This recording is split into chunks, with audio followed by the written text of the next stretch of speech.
Ladies and gentlemen, this is Dean Hill, and you're listening to Live and in Color with Wolfie D. Hey, this is Jimmy Street, host of the Live and in Color with Wolfie D podcast. Hear the life and times of professional wrestler Wolfie D. From his time in the territories with PG-13 to his time in WWE, ECW, WCW, TNA, and more. Nothing is off limits and nothing will be held back. Thanks again for tuning in. Here he is, Wolfie D. Ladies and gentlemen, welcome once again to Live and in Color with Wolfie D. Of course, I am Wolfie D and my co-host Jimmy Street. And today we're going to take a little walk down memory lane from the USWA days. And the voice of the Louisville Gardens, Dean Hill, is joining us today. What's going on, Dean? Well, first of all, I'm honored that you deem me worthy of being on your podcast. I've never done a podcast before, so I hope I don't do something unpodcasty. We'll hold your hand all the way through, Dean. I feel honored. I'm your first. That was said in a manly way. Yes. So As Dean, always. Man, I met you in 1993 when Jamie and I debuted in the USWA. What year did you actually start doing the ring announcing there? I started in 1988. Wolfie, as you know, for 25 years, I was a City of Louisville police officer. Mm-hmm. I used to ride the Smoketown area and Clarksville Housing Projects area in inner city of Louisville. Mm-hmm. And as a part-time job, I started working at Louisville Gardens, which was a venue that held about 6,000 people. And I did all of the rock concerts on Saturday nights and R&B shows and everybody, well, from one end to the other. Mm-hmm. And then on Tuesday nights, as a police officer, I would, with a couple of uniformed security guards, I would walk what I called back then the bad guys to the wrestling ring. Mm-hmm. And probably one of the most notable people that I actually have somebody took a picture of me escorting him to the ring. And I'm 6'6", 250 pounds. It was very interesting to see me next to Andre the Giant. I would do that, and every blue moon, the ring announcer couldn't be there. And a gentleman that used to manage Louisville Gardens, his name was Alan T. He would jump up there and he would do the ring announcing when the announcer couldn't be there. And this occurred, and Al said, "I'm kind of tired of doing this stuff, Dean. Do you want to be the ring announcer?" Well, I was always a class clown, and I said, "Well, hell yeah, I want to be the ring announcer. That'd be a blast." Yeah. So Miss Jerry Jarrett's mom, Jeff Jarrett's grandmother, Teenie, Christine Jarrett, she gave me the list of here's who we're going to have tonight, and here's how you do it, and here's the microphone, and get into the ring, and we'll just work our way through it. Well, at the end of that night, she approached me and said, "Look, the guy can't be here next week either, and I really like your voice. Would you be interested in doing it again next week?" And I said, "Well, sure." I mean, I never really had watched professional wrestling, and my grandfather was a big guy for boxing, and so I grew up watching boxing with my granddad. Right. So I went home and I turned on professional wrestling, and I found out if you lower your voice just a little bit and say, "From the Lower East Side of parts unknown Louisiana, weighing in at 273 pounds, he is and will always be the, blah, blah, blah." Yeah. And so I put on a coat and tie, and I went there that Tuesday night, and I did it. And at the end of the night, Christine walked up to me and offered me the job. And so it was just a fluke. I'd never planned on it. It just kind of fell into it. So I came in every Tuesday night at that point, and I had a little jacket, had a Louisville Gardens logo on the breast pocket, and they would hand me a microphone and a couple of bucks and said, "Go out here and announce these guys." Right. So at that point, of course, Jerry Lawler was a partner in that, and Jerry Jarrett, and probably the person that took me under their wing and taught me and instructed me in the business, and here, do this and don't do that and such like that, was a gentleman who was originally known as the French Angel. His name was Frank Morel. Right. He was the Angel was one of the referees down there. And Paul Neighbors, Joe Wheeler came on a little bit later on. But Frank took me under his wing and said, here's what you do. You do this, you don't do that. Jerry Jarrett said, here's the biggest thing for you to remember. Say anything that you want that we tell you to say, but you can say anything that you want before you ring the bell, and you can say anything you want after you ring the bell when the match is over. But don't say a damn thing in between the bell unless you're told to. No. And that's how I ended up getting into professional wrestling. That's cool. And I was going to ask you too, and you went ahead and said it, but you weren't a fan of wrestling growing up or anything like that. Like a lot of us that get into it, that's kind of the common story, is that we were huge fans that made us want to be wrestlers. But your situation, obviously ring announcer was just something that you fell into. So yeah, that answered my question on that. But I obviously throughout the years, you turned into a wrestling fan. Well, yeah, you can't be involved in it without it pulling you into it. And it's not that I didn't like professional wrestling. I had just never really watched it. I was busy being a police officer. I was a musician my whole life, so I was playing in bands and thought I was a rock star. And so then all of a sudden I fell into this. And so as you start to be drawn into the business, and occasionally they would involve me in I all of a sudden would get grabbed by somebody that I didn't know was going to grab me, and little things like that. And one thing just kind of led to another. Yeah. And then even when Randy Hales took over the book, he had you, and I don't know if you did this before, I don't recall it, but like Randy then had you be on TV more instead of just at the Gardens doing the intros. You were actually on TV doing some interviews specific to Louisville. Yeah, they wanted to because sometimes, as they came to Louisville on Tuesday nights, they would bring the card in there, and they wanted to highlight what was going to happen next week, specific to Louisville. And so they had Randy West. I believe I have his first name right. I'm sure I got the last name right. He came. He would bring the camera up there, and they would say, "Dean, here's basically what we want you to say." And when Lance and Dave would go to a commercial, I would come on Wave TV here in Louisville, Kentucky, and this Tuesday night, Louisville Gardens, it's going to be blah blah blah blah blah. A superstar Bill Dundee and Jerry Jarrett in a loser leaves town match or whatever. And then Randy West, he said, you got to have some kind of a closing thing.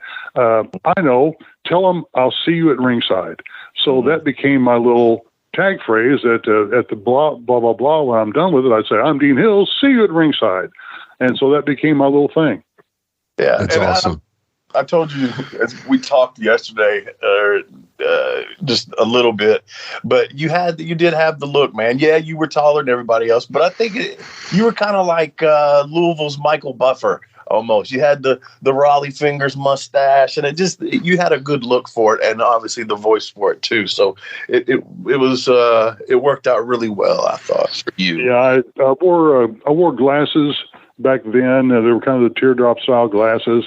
And yeah, I had a handlebar mustache for 38 years before everybody else had it, because I wanted to look different than everybody else. Yeah. And I'm 6'6", 250 pounds. So I was, matter of fact, a funny note was Jamie's dad, the superstar Bill Dundee, wasn't necessarily 6'6". And so whenever we get into the ring, he'd go, "Get away from me, get away from me." Did you ever put him in your pocket? Just kidding. No, but I tell you what I did do. I had a really cool motorcycle.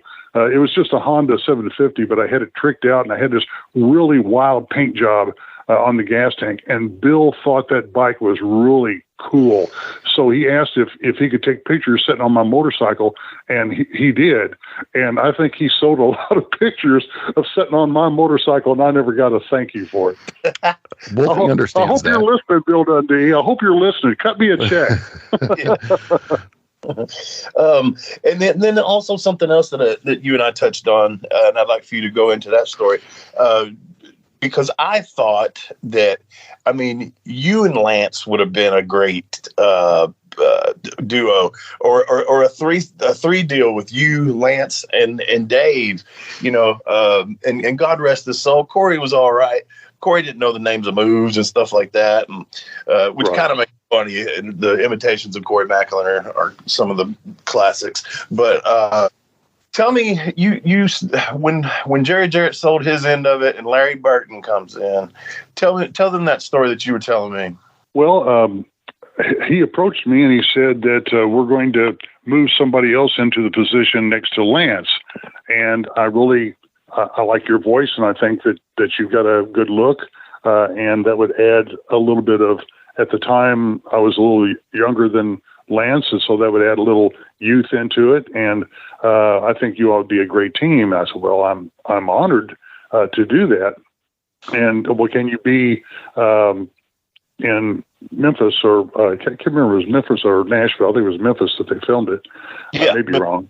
But he said, can you be there this Saturday? Well, at the time, I mentioned I was a musician and I was a police officer. Well, the police department had an anti-drug rock band back then called Street Heat, and we played anti-drug stuff for all the 5th and 6th graders in the Jefferson County public school system. And we had a gig that we were playing that Saturday in Madisonville, Kentucky. And I said, well, I've got this gig and I can't not do it because that's like a day of me being employed by the PD. So, but I can make arrangements to be off the next Saturday and I can be there. And so, well, we're going to pay you this amount of money. We're going to give you a free hotel room.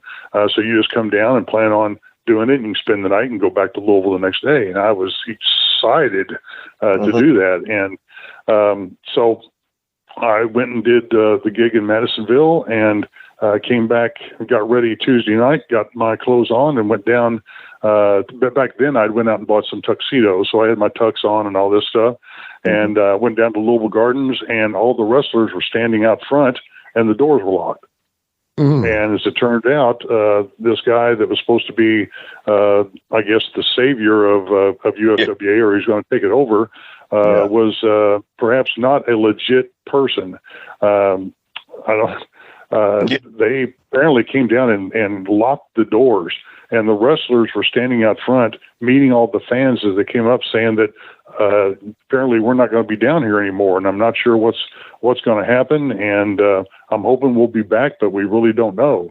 And even Wildfire Tommy Rich was trying to say, hey, Dean, you know these all these people down here. You can promote this. You can start this place down here.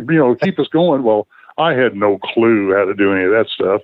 Right. So that was the story. I was basically 1 week away from being Lance Russell's partner, and they folded the organization. Yeah. And I remember it, man. It sucked when it went out of business, man, because that was like my home, Been to lots of other federations, but Memphis was home, and it was just kind of sad to see it go. Although, you got to say Memphis outlasted everything. It was the last territory to go. So that's it. And some of the biggest professional wrestlers of these past era of professional wrestling wrestled with us, for us, or came through us. Right. I had the opportunity of announcing all of these guys before they went on to the next level. There was one gentleman, he was called the Master of Pain. He went on to become the Undertaker. There was another gentleman who was called Stunning. Stunning Steve Austin went on to become Stone Cold. There was a gentleman that'll probably kill me if he hears me say this, but when they brought him out, it was during the Christmas season, and they brought him to the ring as something called the Christmas Creature. And right now, if he's hearing this, he's going, "Oh, please don't say my name." But he went on to become Kane. And then the last guy's name was Flex Kavana. Of course, there was a lot of huge stars from Jerry and Tojo Yamamoto and obviously Lawler and Dundee and et cetera, a guy named Cactus Jack with Mick Foley. But this guy, his name was Flex Kavana. And he came up to me one day and said, "Hey, Dean, I'm going to Connecticut. Thanks for putting me over." And So for those of you that don't know, Connecticut meant that Vince McMahon just hired him and putting him over, telling everybody how great he was. You better get your picture with him now.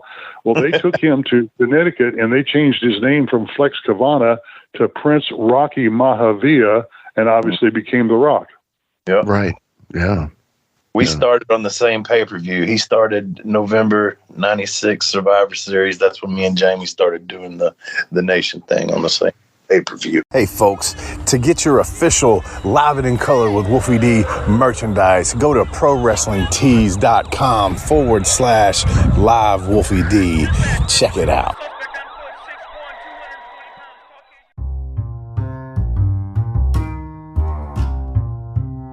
If you're listening to Live and in Color with Wolfie D on Apple Podcast and like what you're hearing, go ahead and leave a 5-star rating. And while you're at it, write a review. Tell us what you liked. Tell us what you'd like to hear in the future. It's very important to us and always appreciated. Thanks again.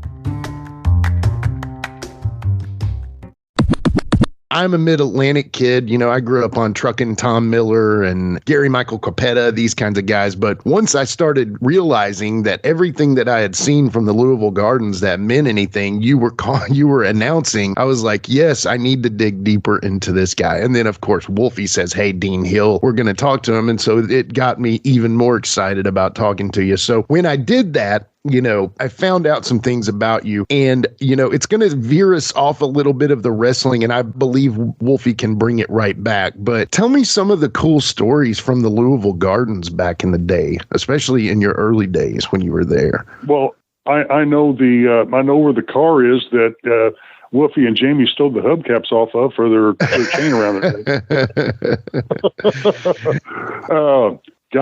Cool things from Louisville Gardens. Wow, there's so many. I'm trying to lock myself in. There were so many great wrestlers that came through there, and so many wild matches. And one of the weirdest things actually is it has a police relationship to it.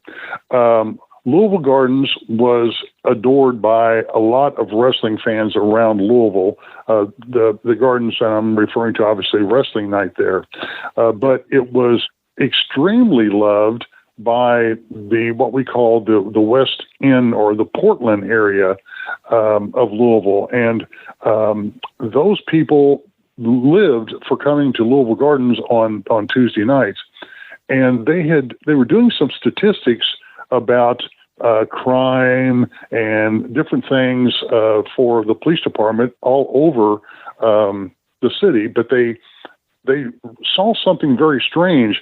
They couldn't figure out why in Portland every Tuesday night from 7 o'clock until 11 o'clock there was virtually no domestic trouble. There was no husbands and wives arguing about stuff where the police would have to come. All of them were coming to Louisville Gardens on Tuesday nights, and it would like drop off the face of the earth, and then they would get home by about 10:30, and then it would pick back up at 11 o'clock. So they were a lot of dedicated fans that came down there. And let's see, just all the different combinations of great professional wrestlers is probably the biggest story about Louisville Gardens. It was just an every Tuesday night tradition. And I was just very honored to be a part of it, to play a part of it. I watched, I mentioned to you about some of the other great professionals that went on to the next level, but there was guys that were just members of their individual organizations that would go from different organization to different organization before Vince bought all of the top talent from all of the ones around the nation. And you would get these guys that all of a sudden would show up. Hey, man, where have you been? Oh, I was in Texas for the last 3 weeks. And then all of a sudden he'd show up in Louisville, and he worked in the Louisville area for some period of time. Then he would go over to another part of the country. And it was so interesting to me that how these guys traveled around the United States before Vince decided to buy all the pieces and start the WWE, what was back then the WWF. Yeah. And I just want to say that only on this podcast have we gotten proof that pro wrestling brings down crime rates? Yes. Let it be known, kids. That's right. Pro wrestling. What about some cool musical acts that came through the Louisville Gardens? Anybody you remember seeing or let's say top three? I don't want to rattle on too long, but I can do much better than that. Okay, I love it. I've met so many people that you can't believe. My first concert that I started was by a band called Black Oak, Arkansas. The song back then was Go Jim Dandy, Go Jim Dandy. The last show that I ever played was Eazy-E and the NWA with Dr. Dre. Wow. I was just ready to retire, and I left Louisville Gardens and retired. But in between, I sold a gun to Steven Tyler of Aerosmith. I had a steak dinner one day with Ted Nugent. I was a bodyguard one 4-day weekend for Barbara Mandrell, who was the Reba McEntire of her generation. Oh, yeah. This is one of my favorite little stories about the Gardens. Louisville Gardens was a building held 6,000 people. And the Gardens was the place that a person came to when they were going up the ladder or when they were coming back down the ladder. When you're at the top of the ladder, you're at Broadbent Arena, Kentucky Fairgrounds, where it can hold 25,000 people. This young performer had just put out his first album, and he was going up the ladder. So he was performing at Louisville Gardens. He had hired the vice president of the New York Outlaws to be his head of security. And so I met this guy, and he said, so you're a cop? I said, well, yeah, I'm a police officer. He says, okay, so, we're going to get along. Said, this is who I am. And his name is I want to say Tony. I don't know if that's right. So many years ago. And he said, I want this and this and this. I'll make sure you do this and make sure you cover that. And I want you to put somebody on this back door. And I don't want you to open that door for nothing. Nobody. If we go out the door, that's fine. You can wait for us there for us to come back in. But if somebody knocks on that door, you do not let them in. You do not open it for nothing. No problem. So I was running security, and Andy Frayne was working for us. So I had the manager of Andy Frayne said, put Usher on the back door, and he doesn't open it. Here's what he does. So, and what he doesn't do. So about an hour later, the first act is starting to finish up. And I get a message on the radio that says, Dean, get to the back door quick. This security man back here is going off the deep end on your usher. So I run back there, and he's just ripping this kid's rear end. And so I put my hand in the kid's chest. I'm moving backwards, and I stepped in front of him. And I said, he doesn't get paid to get yelled at. I do. What's the problem? Well, he starts just ripping my rear end about this, so I just let him go. And the gentleman that was the producer of this show was standing about 6 feet away. And I said, are you done? And he goes, yes. I said, you stupid. And I just ripped into him. You told me you told me not to do this. You're the one that did this. You're the one that gave me the instructions. I followed the instructions, blah, blah, blah. And so that was a Rip Rogers, blah, blah, blah. So, about that time, the gentleman that was producer walked over and he says, this officer's right. You're the one that screwed this up. And he just tore his rear end up. He said, if you make another mistake like this, you are fired from this tour. And so this gentleman is standing in the back alley of Louisville Gardens with his guitar in his hand and cannot get into his own concert. And his name was Prince. Wow. Wow. That's awesome.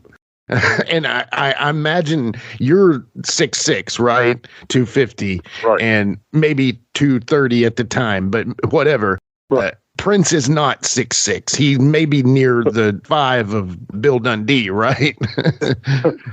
He reminded me of that little guy that does the commercial for Dr. Pepper. Yeah. I think you're right on that. I think that's his goal, actually. He was an amazing guitar player and quite an entertainer. Absolutely. But I had another gentleman that was on stage, and he played piano. He played kind of blues and Motown stuff. and he was playing the piano, and he knew a couple of us were up there watching him, and he hit a wrong note. I don't know if he did it intentionally. I would almost imagine that he did. And he stopped for a second, and he looked down, and he took his glasses. Remember, he's blind. He took his glasses, and he lifted them up like, he's looking at the note. And we just popped. We just were barrel laughing up there, and his name was Ray Charles. Ray Charles. Oh, my God. That's amazing. That's one of my all-time favorites. Oh, yeah. One other little quick story. I don't want to get too far away from wrestling. I'll make this quick. We had Crosby, Stills, Nash and Young there, and Steven Stills was on stage doing his sound check, and there wasn't but like 3 or 4 people in the building, and I was a big Crosby, Stills, Nash and Young fan, and he was doing Sweet Judy Blue Eyes, and that was a song that me and some of my friends used to always do, and I would sing that song, and there was a very high note in it, and I'm standing there listening to him sing it, and I'm singing it with him, and he goes to hit this, and it's a spot where he stops, and there's no music, it's just his voice, and he stops, and he tries to hit the note, and his voice goes out. He doesn't hit it. I hit it. And he turned over and looked at me, gave me a thumbs up. Is that a falsetto for you, Dean, that you're doing? Yeah. Okay. Yeah, okay. It was a high note. Yeah, I had to strain for it, but I hit it. That's impressive. But, that's a lot of great stories for my years at Louisville Gardens, but those were here and there, and be 3 weeks before we do another concert. Every Tuesday night was wrestling. That's awesome. Yeah. So, yeah, let's reel it back. We obviously have to talk about OVW, Danny Davis, Al, and all those guys. So when I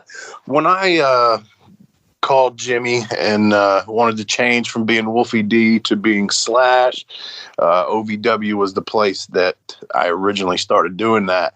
Right. So you were doing announcing there too. You had been doing announcing for Danny for a while. What got it into the situation where you took some ownership there? Because that was way after. Right. Well, it started with Danny decided he wanted to get off the road and wanted to start a school. And so he went to Lawler and said, I'd like to use Dean. Would you mind if I use Dean for my shows? And Lawler said, sure, you can use him. So that's how I got involved there. And he wanted to start the TV show. And I did the first 1,100 TV shows for OVW, and my partners were everybody from the beginning. It was Rip Rogers and Dutch Mantell did a couple with me, and Les Thatcher, and then ended up Al did some, but also did Jim Cornette, Kenny Bolin, Timothy Baltimore were all in there, but Cornette. Cornette was amazing, and basically it became a situation where Jimmy would talk for like 15 minutes, and then I would add a few things while he took a drink of his Sprite, and then he would get back into it because he could talk for 20 minutes, keep you on the edge of your seat, and never say the same thing twice. Exactly. And that was always very impressive about him. But OVW was an amazing thing because it was because of Jimmy. Danny had a great thing going on, but then Jimmy made the arrangements for Jim Ross and Vince to send us talent to teach. Right. And I walk into the area behind Mechanic Street in Jeffersonville, Indiana, one day for our show, and there's all these new people standing in the parking lot. And I didn't have any idea who they were. Mm-hmm. They all come up and introduce themselves to me. It's very nice of them. But we had one guy called the Prototype. He went on to become John Cena. We had a guy called Leviathan that went on to become Dave Bautista. We had Brock Lesnar, Randy Orton, just a slew of professional wrestlers. And then as we branched out into, you guys coming in, and they would send us, they sent us the Big Show. They sent us Mark Henry. We had a lot of great professional wrestlers, and it allowed you to become who you were. I mean, you jumped off the charts when you had that opportunity. Yeah.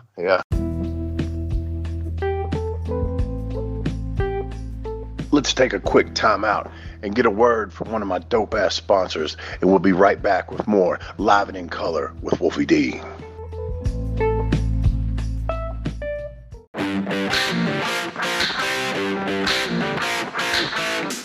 Hey folks, this is Wolfie D here, and if you are looking to buy or sell a home in Tennessee or Southern Kentucky, you're going to want to call my buddy, the rock star realtor, Benji Bowie. And you say, Wolfie, how do I get in touch with this rock star? Well, you can call him directly at 615-390-8216. You can go to his website, bowiehomes.com. That's B-U-I-E homes.com. Or you can email him at benbowie34@gmail.com. When you need a home, you need the Rockstar Realtor. Benji is a member of Exit Realty's Garden Gate team in Gallatin, Tennessee. So when did you, Danny just decided he was done, I guess, or did you team up with him first as far as the ownership stuff? I'm not sure how that went.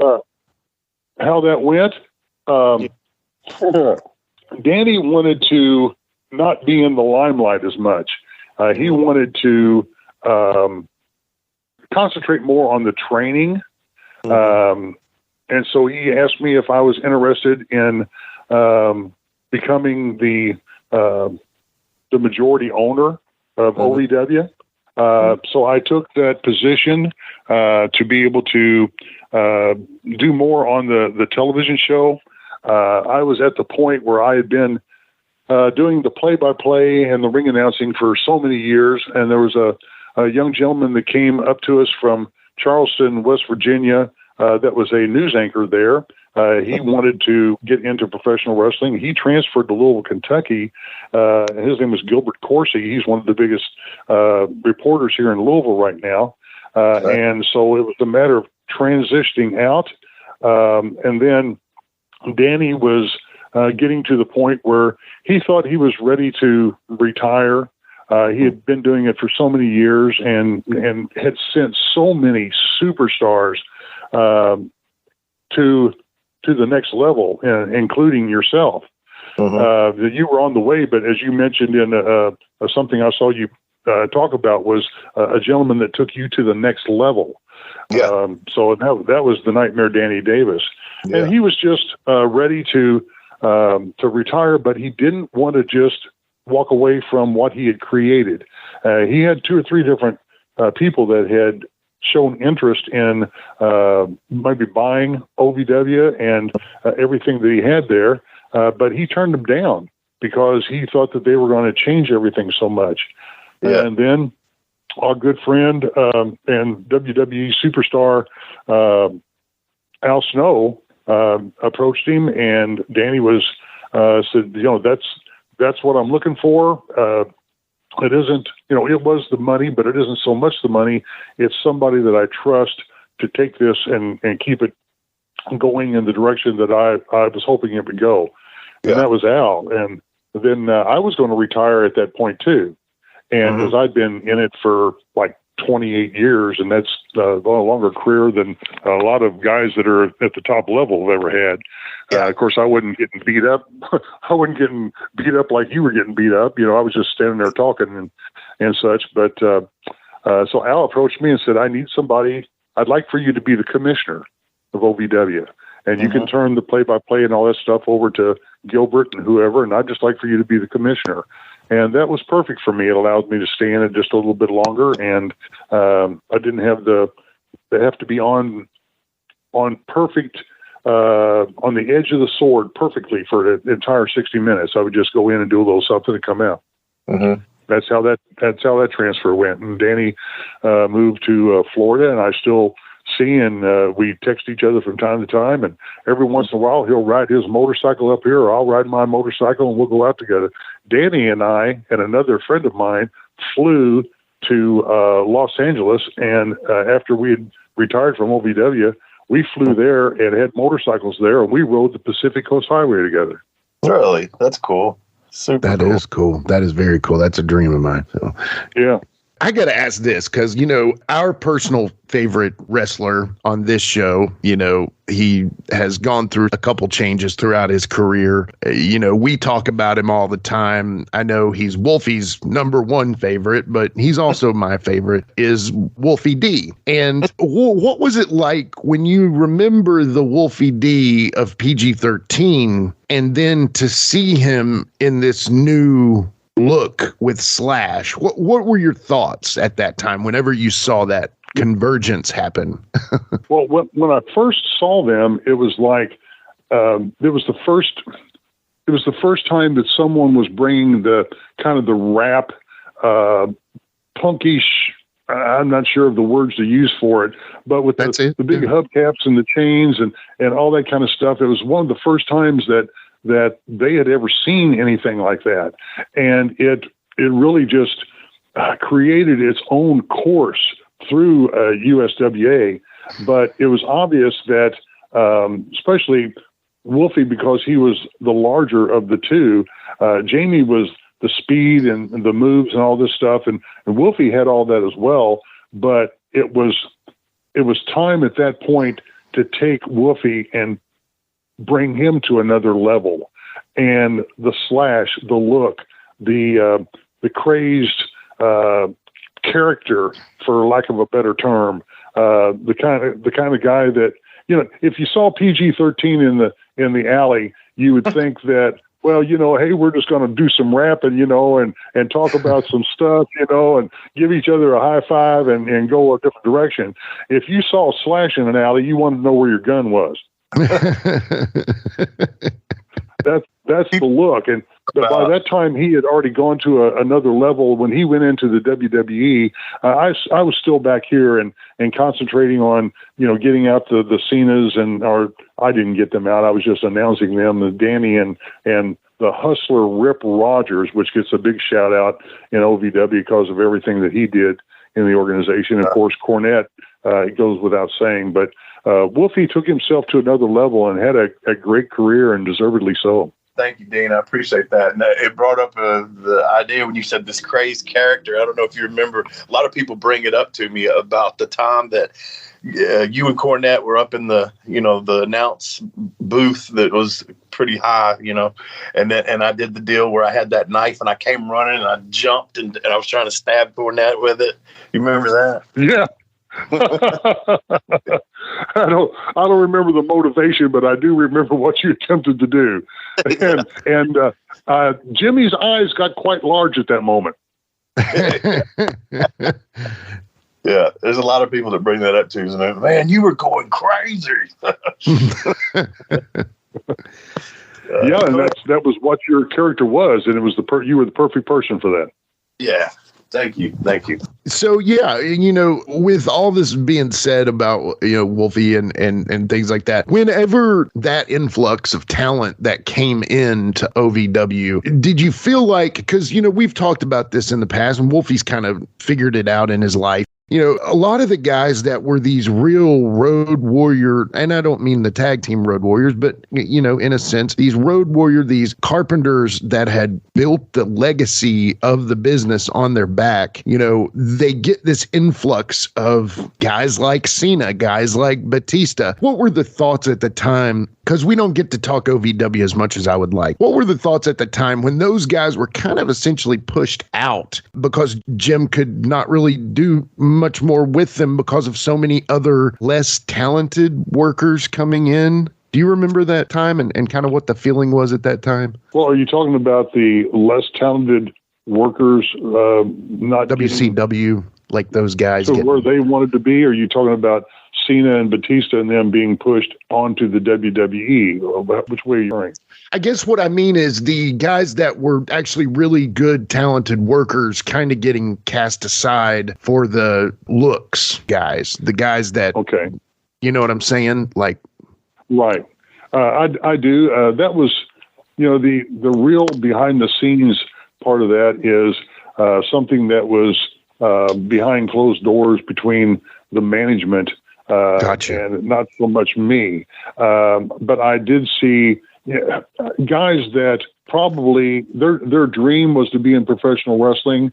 And I believe that once they really got into it, there were those that fed off of it and was pulled forward into it. Your Nick Dinsmore that became Eugene, and Rob Conway, and some of those guys. But there were also some of the other ones that realized that once they got put into an organization that has the real deal in there, that they're starting to see that, well, this has been a dream, but maybe I shouldn't quit my real job. Because I may not, I'm just going to be able to perhaps live the dream a little bit here, but I can say that I've lived the dream. And those are the guys that, even though they didn't make it to the next level, will always talk about the one time that they got to do a collar and elbow lockup with John Cena, or when Batista threw me into the front row. They'll always have, they probably got that clip at home and will always keep that clip. Sure. And I know that were some that were probably disappointed, but I think the majority of the ones said, okay, I realize it now. You think you're a great football player in high school until you get into a college where they're all a great football player. And you realize that, well, maybe I wasn't as big as I thought I was. Right. And I think that a lot of those had that. And there are those that stayed with it because they loved being part of the crew of OVW, that, hey, I can say that I worked with these guys and I helped maybe make them who they are today. And so that was where they hung their hat. And there's a lot of quality people that stayed with OVW for years that never actually made it to the next level. And a lot of those guys, as they ended up deciding to fade away from OVW, we're still working with the next level below OVW and some of the National Guard armories and stuff like that in their hometowns, and they became their own little superstars at their level, would be the best way to put it. Yeah. I saw Rip at the convention the other week. I don't know if you've seen him in a while.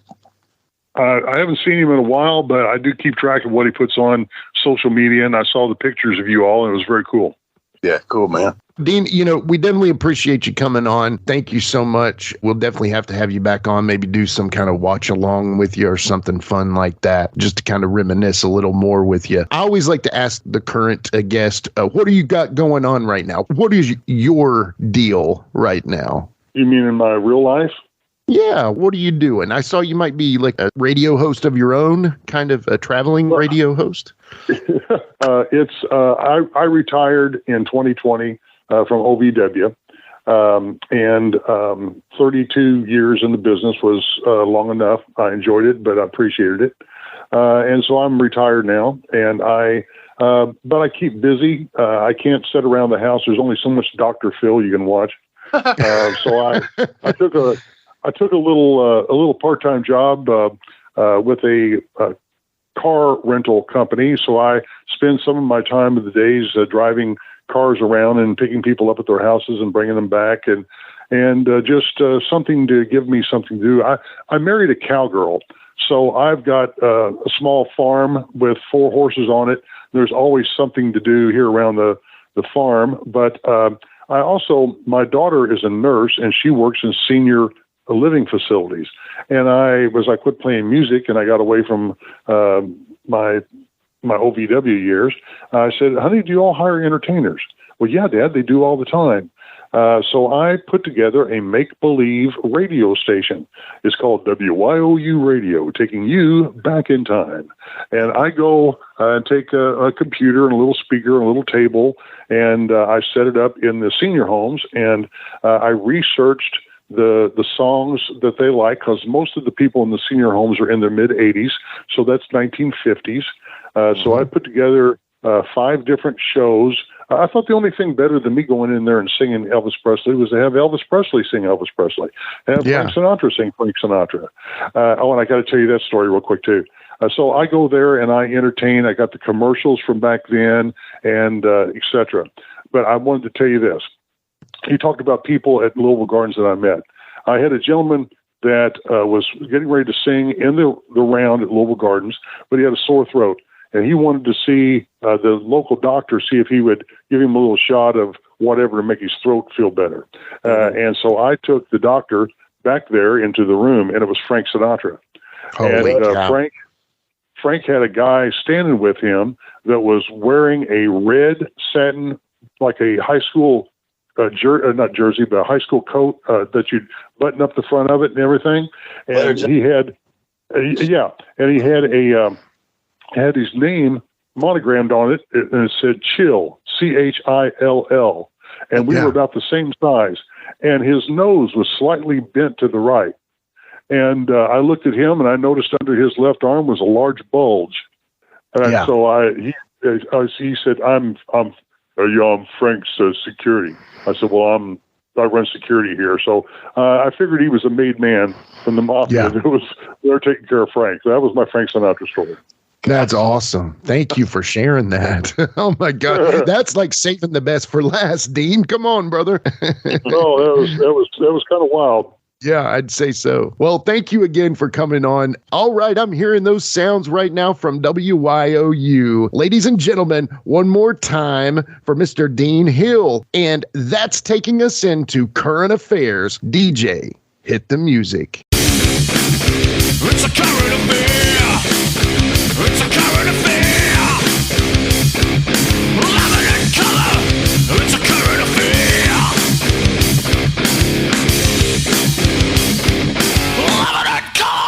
And we're back with current affairs. And today, Wolfie, we have a docket full of current affairs. But obviously, Wolfie D, our biggest current affair for this episode is Portland, Tennessee, the reunion of PG-13. Tell us all about it, man. Man, it was a blast, man. I wasn't sure whether Jamie was going to show up or not. He did, finally. A little bit casually late, I guess you would say. You know, if you're going to be late, be so late that they're glad to see you. Right. I've always heard that. But yeah, he got there, man. And, the past heat or whatever, we had a little talk on the side and buried the hatchet and was ready to do our thing, man. I can't say enough about the fans, man. We had fans come from Louisville. We had fans come from Evansville, Nashville, and then, of course, the people that live there in Portland. And we talked about this somewhere that I lived for a little while. And another good pop was, Doug getting on the people, and I got on the mic and said, hey, I don't think you know this, Doug, but I used to live here, and you talking about these people, you're talking about me type of deal. And they pop for that, but they pop for everything, man. I had a very nostalgic entrance music that you did for me that I asked you to do. I had an idea, and you did that for me within 30 minutes. And awesome.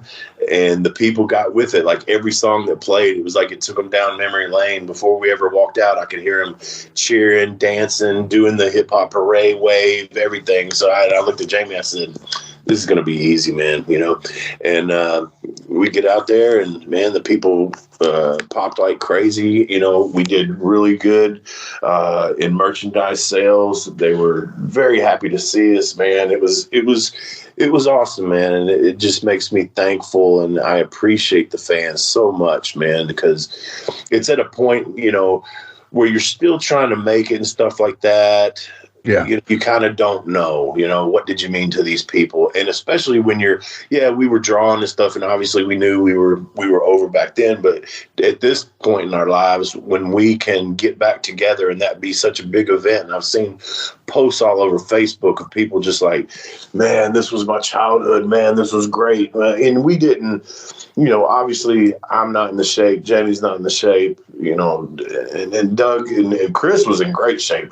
Chris was probably in best shape than anybody in the ring, but just being able to go out there and do minimal stuff, but still good stuff, if that makes sense, to take care of ourselves, but still make the people really like it. And I mean, I've seen a number of people put match of the night, and man, I didn't watch the other ones, but I'm sure those guys under us did a lot more than we did, but we didn't have to, we just had to do us. And man, what a reaction. And just the fans brought stuff to sign and that I had never seen before. So, and it always happens like that. And I love it. That's the cool part of it. But getting to see Jeff and even though we had a match with Chris and Doug, those, I go way back with those guys, and seeing Bill, bless him, I had to help him in the ring at the end because I wanted all of us to do the Fargo strut, and I literally had to help Bill into the ring, and his mind has unfortunately deteriorated, and yeah, man, but it was awesome, man. It was awesome seeing everybody, and the fans were great. I mean, it made me feel good, hey, it's all worth it. And I moved better than I did in the Jackson match. Had trained a little bit more and tried to get my parts better so that I could move better, and I did. And of course, still, man, let me tell you something. You can do all the cardio you want.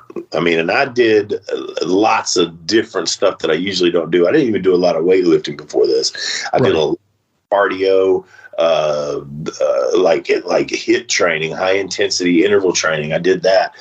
But I'm gonna tell you, man, it's ring shape is a way different beast. I don't care what you do, because I was getting to where at the gym doing the stuff I was doing, I was like, I'm not even blowed up. I can't wait till Saturday. Shit, I was dancing and coming to the ring and going around greeting the fans. Before I ever rolled in the ring, I was blowed up. Well, adrenaline can spike, and then that causes you to blow up. Is that part of what they call like ring shape? Is handling that adrenaline? I guess it can be, but I don't know, man. I was just like, it's just different. It just is totally different. And the one person I remember telling me that is Tracy Smothers, man. He said, ring shape's different. I don't care how much cardio you do. Ring shape is different. And that's the truth, man. I mean, it's hard to explain. Right. But it was awesome, man. It really was an awesome night. And the people of Portland, and like I said, the surrounding areas came down to see it. And it really felt like they were there to see us together, and they were so happy to see us together, Yeah. I saw pictures, and it was a packed house. Like you said, Portland, Tennessee is one of your homes. Tell me this. So in the ring, you and Jamie, I saw you guys. It was hilarious. I saw the video that you did at the booty bump. And then after that, how did it feel after that? Like, did it feel kind of like a bicycle getting back on it? Or was it like, hey, we got to put a little more effort behind this? What I mean, you and him, the chemistry. I mean, it's like riding a bicycle, but at the same time, man, just, with the injuries I've got and stuff, moving around, like I said, I was better, but it's just the little things, timing and stuff, felt, I'm not going to say off, because I would hate to admit that I was a little off, but just certain things, man, just like there was a point where, in the hot tag when I came in, elbowed Chris, and then I don't know, some kind of way I just almost tripped over him to get to Doug, and just little timing things like that were a little off, but I think I covered it enough to not make it look bad or anything like that. Hell, I did a good arm drag, and it was funny because I did the arm drag, and this guy in the crowd was like, God, that was a good arm drag. And then I started having a conversation with him, and as I've got Chris in an arm bar, I'm like, that was Ricky Steamboat, wasn't it? I said, that shit was deep. I said, didn't I? I said, that was Ricky Steamboat. It's like, yeah, so it was funny. That's awesome. Yeah. So, I mean, we just talked about a Ricky Steamboat arm drag too. Yeah. So that's awesome. So, okay, we got the night, and just tell us, I mean, it looks like Pro Wrestling Entertainment runs a top-notch program there. Oh, absolutely. That's Jason James, got to put him over, man. He did a great job. You got the quarterback club up there selling tickets too. So those kids, you got to, put them over for helping out on that. And like I said, just all in all, good show, good production. It was really good, man. They said it was the biggest advanced ticket sale they had ever in the history of that show, the annual show.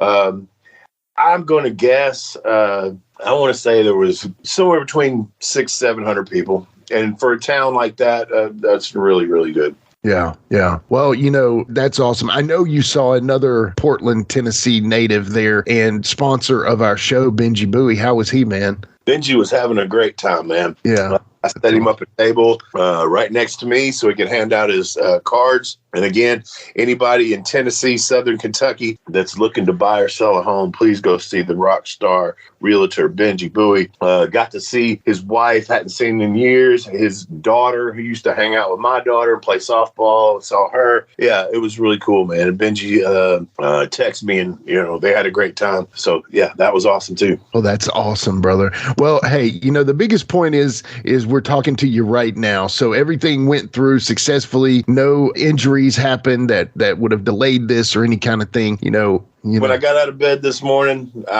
my first step was towards the dresser so I could hold up on it. Yeah. And the next step was to the wall so I could hold up on it. Yeah. And then the step was to the towel rack, which is next to the toilet, so I could pee and hold onto the towel rack. I was hurting. I mean, I got in the shower after that and let that probably a good 20-minute shower of hot water and I went up a little bit. But I can't imagine how sore Jamie is right now because the rumors of him working out were not true. He was blown sky high. I was too, but he took the heat. And it was funny if you watch the match. He actually refused to get in the ring at one point. Did his karate stuff and was so blowed up. I mean, he was about to puke, I think. I was having flashbacks from the Rock and Roll Express match in Louisville because he did do that. I don't know if we talked about that when we watched.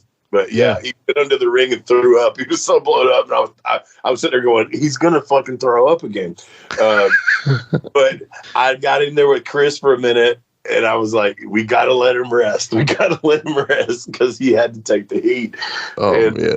So finally, he got in there and he did it. But I bet he's sore shit because he took moves. And I'll tell you what he told me. He said, and he told Chris too, there was a spot where he body slammed Jamie right before Jamie did his little karate shit.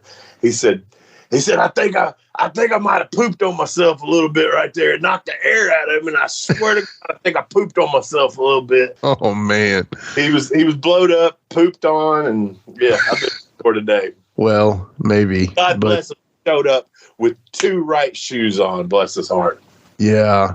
That was in the video, and he's like doing this circular walk around because he's walking. Yes, right, like the circle. Three Stooges kind of deal, man. You know, let me just ask this because, you know, I know we're never promised tomorrow, but is there a possible another chance that we may see PG-13 in the future?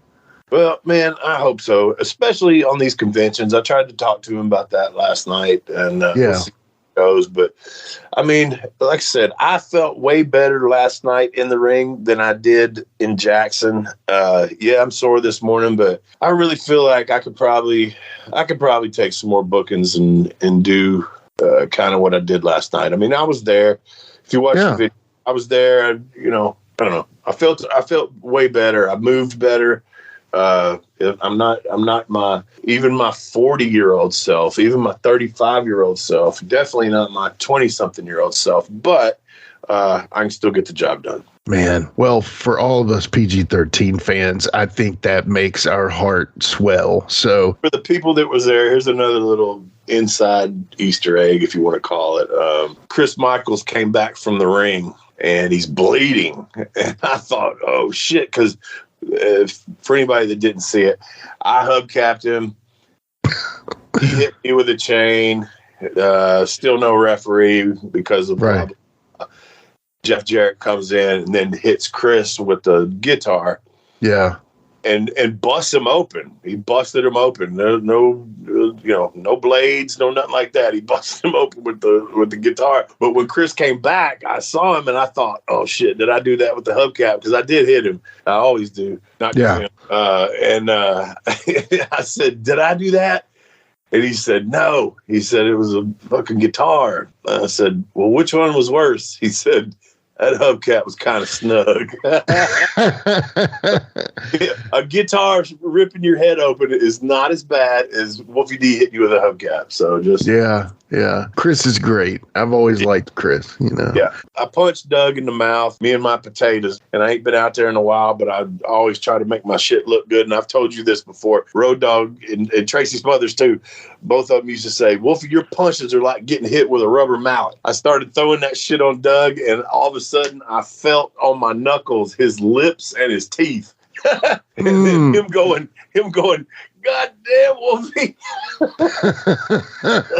Sorry, bro. All right. Well, that is pretty much it for your Portland, Tennessee reunion of PG-13. On to the next current affair. So, speaking of great tag team action, recently, one of my personal favorite current tag teams, FTR, was in the AEW Owen Hart tournament to crown the Owen Hart champion or something. I don't know. But anyway, they reenacted essentially Bret and Owen Hart spots during the tournament. Did you see some of that? I saw clips of it. Yes, I did not see the whole match, but I did see the clips of the imitations or whatever. Yeah. What'd you think of that, man? I really don't care for it, man. Yeah. That seems to be some sort of trend with these guys now. And have I stolen a move or even a spot here and there? Of course, man. But I don't think you should go out there and like reenact a whole match. That's almost like doing a remake of an old classic movie or something. If you want to see the classic movie, go back and watch it. If you want to watch Owen and Bret, go back and watch it. We don't need two guys to go out there and remind us of all the moves they did, because again, it's just rubbing it in the face of, hey, this is all bullshit, and we're going to go out here and we're going to work together to bring you a reenactment of this match. And then I remember the thing with CM Punk and somebody, where he was paying homage to Bret Hart and stuff, and I still don't like it, especially if you call it out like that. And it's like, maybe if you could work it in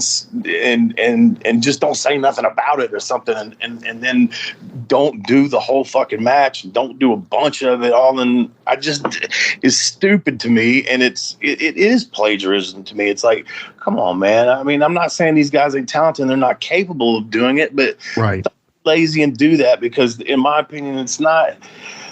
If you want to pay homage, just put it on, however you say that fucking word, just put them over somewhere on social media or something.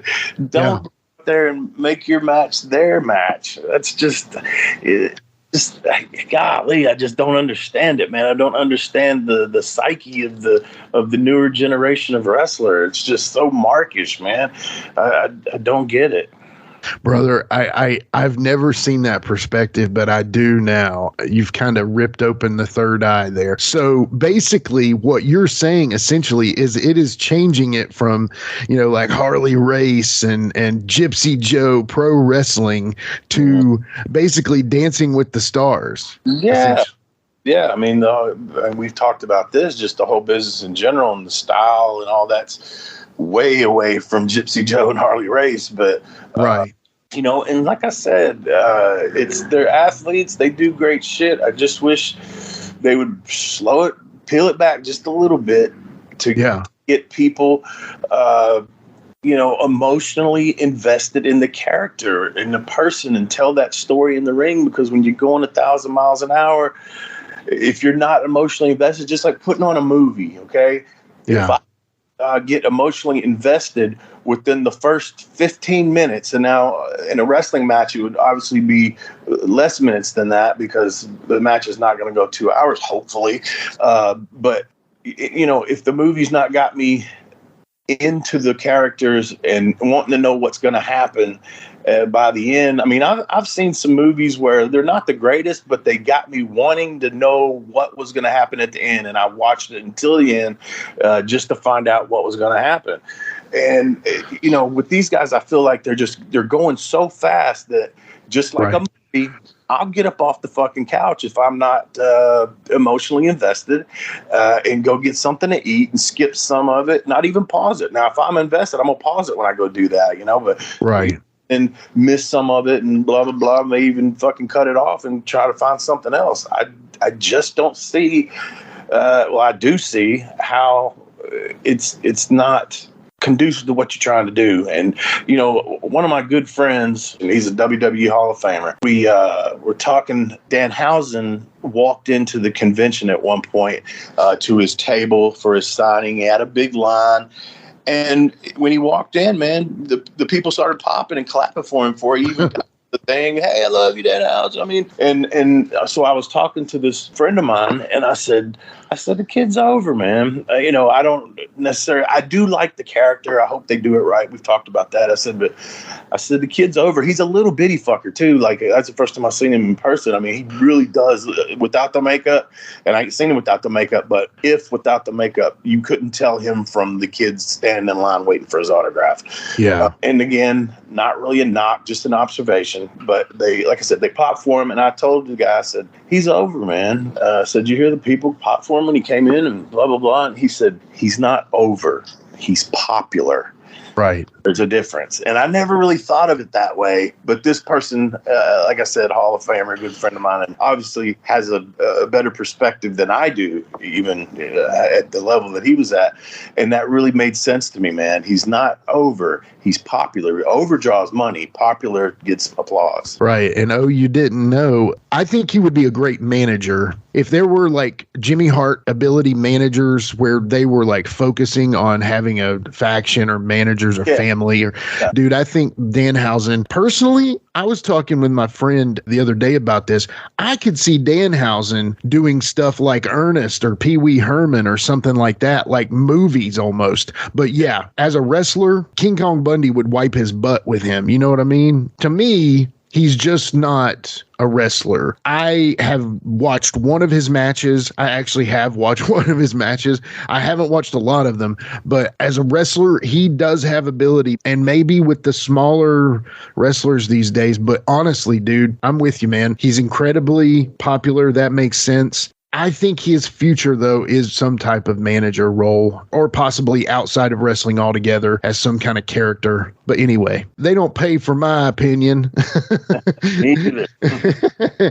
Yeah, seriously, we will take PayPal any day for Wolfie's opinion. All right, well, that pretty much wraps it up for the FTR question. Now, that is, like I said, one of my favorite tag teams, but you have really opened my eyes to something there that I didn't even think about. Never seen them work as a team. I hear they're good and whatnot, but that don't mean they're a good team, or wouldn't think that if I watched them. I'm just saying, when it comes to that subject matter, no matter who's doing it. Their two tag teams that they model themselves after are the Brainbusters and the Midnight Express. So their heart's in the right place, but yeah, for real. I hope it's not the case, but maybe that's the current state of pro wrestling. Anyway, well, on to the next one here. So our next one is basically, I couldn't be happier to say this. One of our Live and in Color with Wolfie D alumnus, one of our former guests. You to say, Jimmy. Anyway, one of our former guests, the Hole from Heels, Luke Hawks, last Tuesday was on the Young Rock. Now, if you listen to past episodes, you've heard me say that I wanted him to play Wolfie D on the Young Rock because of Wolfie's help with The Rock back in the early days. But, dude, if he can't be Wolfie D, if they're not going to cast that role, then who better to play for him than Stone Cold Steve Austin, man? That was crazy, right? He was the younger ringmaster version, but how crazy was that, dude? Yeah, that's really cool that he got that, man. Luke Hawks is a hard worker, man. He hustles, man, and he deserves everything he gets. I'm super happy for him. I sent him a text, man. Congratulations on the home run. And I mean, yeah. I did not see the episode. I'll go and watch it. But I don't know, a month ago or something, I watched the whole first season, and I really liked it. I thought it was really good. It was cool because I could relate. I knew most of the stories on there and stuff like that. So it was cool to watch. a good show. And I guess, so is this the start of season 3? Because I've seen season 2 on Peacock. Is this season 2 or is this the beginning of season 3? No, this is the continuation of season 2. Okay. So, yeah, if it's not on there the same night that it airs, it's usually on the next day. Like Peacock, pay us some money, or we're never going to say, let's just start saying we watched it on the cock. No. No, we won't say that. Anyway, so the Peacock is where you can see The Rock. Now, that, if you know our past episodes, I've called it Young Wolfie. That is essentially where I took it from, the Young Rock, Young Wolfie, when we started to interview some of Wolfie's childhood friends. So that's cool. I wanted, though, this year, he's about to go to Memphis after this episode. So what'll be cool is to see, you know, if they do that justice, right? Probably not a whole lot. They won't give it much time, I would imagine, but we'll see. Probably not.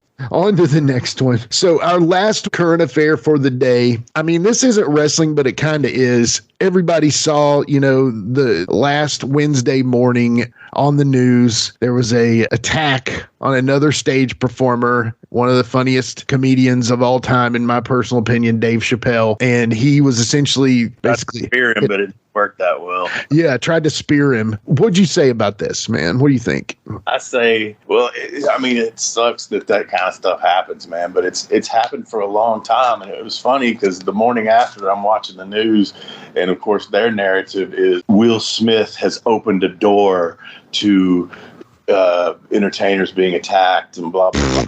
And I call bullshit on that because, I mean, that's been going on for years, especially in the wrestling business, man. We've always had to have our head on a swivel, man, because, you know, I've told some of the stories. It's happened to me more than once. The difference is with a comedian or a singer, you know, they're not used to that kind of stuff. We are. And so our reaction time of, is this happening? Like, because there's a moment that goes, okay, this is really happening. And then you switch from, yes, this is happening, and you take action. And the thing is, with the singers and the comedians, they're not used to that. So their seconds, I would say, are longer than a wrestler's decision making to beat the fuck out of somebody, right? So I think that when it's happened to, you know, Chris Rock obviously didn't think Will was going to smack him.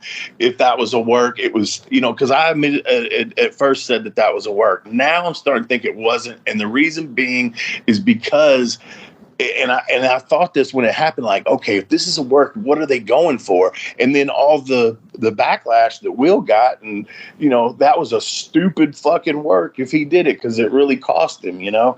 So I don't know that it was a work. But obviously this guy was just an outside person, not a work.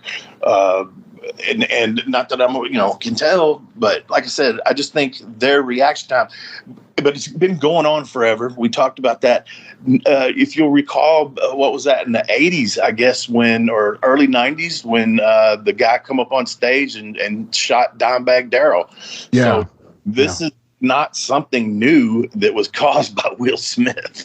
Right. Right. You're right. I remember because my cousin was living up there and he was a huge Pantera fan. It happened in like Columbus, Ohio or something. And yeah, a crazed fan ran up on the stage and shot him in the head. It was nuts, man. So yeah, you're right. It almost needs to be like a union of professional wrestlers that protect stars now, you know?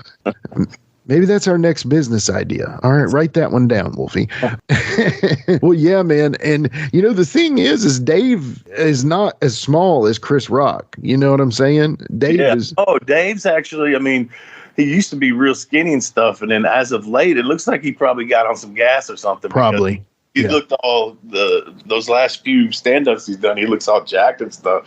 So that's what I'm thinking was, you know, and then you see the guy that tried to take him down is not a big fella. So no. I'm sure they got him the help he needed once they got him to the back, right? I don't know. These days, though, you can't play with all that stuff, man. Yeah, that's true. I don't know.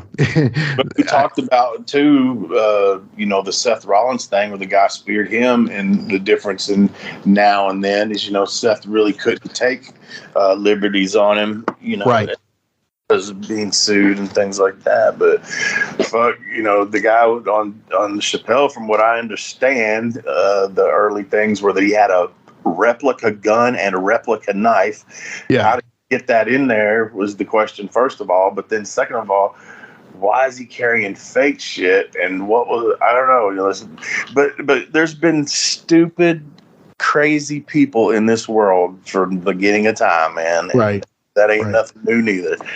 And yeah, we're never going to be able to understand the crazy people. Just to be honest, we're never going to be able to understand their mind. It's just not going to happen. Anyway, well, that's pretty much it for current affairs today. Why don't you go ahead and take us out? All right. Once again, folks, we thank you for listening. The listeners are growing, and that's because of you. That's because of word of mouth. Don't forget Manscaped. Use promo code Wolfie to get 20% off. You don't have to buy the big package. You can buy just little stuff anytime you use my name. That helps me out along with the listens. Those are important too. Pro Wrestling Tees, go there. Go to the Live and in Color with Wolfie D podcast store to find your shirts for the Live and in Color, one with the logo. We got some PG-13s. We got some Just Me's. We got all kinds of stuff like that. Contact me if you want. I've got a few pint-size All-Stars left if you want some of those. And contact me on any of the social media sites, messages, however you want to get to me. Jimmy can get them to me if it's not my direct Facebook or something like that. But again, thank you guys for listening. Hope you are really enjoying this show because Jimmy and I are enjoying doing it. Tune in next week for another episode of Live and in Color with Wolfie D.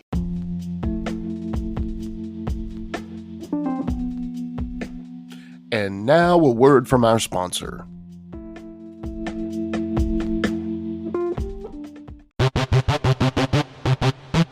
Ladies and gentlemen, welcome to Give Me Back My Pro Wrestling, the podcast that's based on the old school but can still help you find the good stuff from today.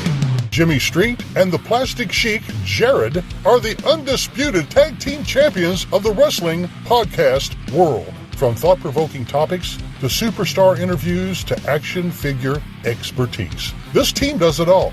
And all they ask is, give me back my pro wrestling.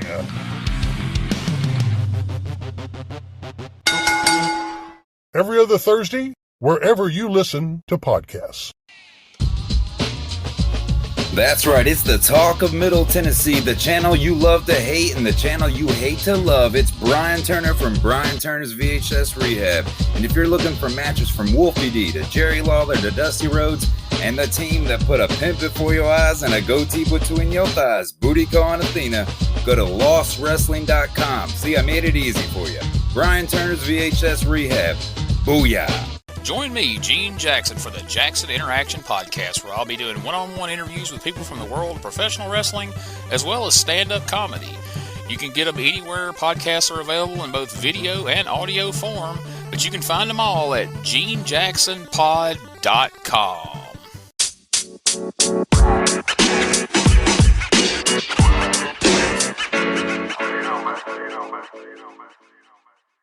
So that was another great episode. Hey, Wolfie, tell them where they can find you on social media. Jimmy, they can find me in the club, bottle full of bub. I'm just kidding. They can find me on Facebook.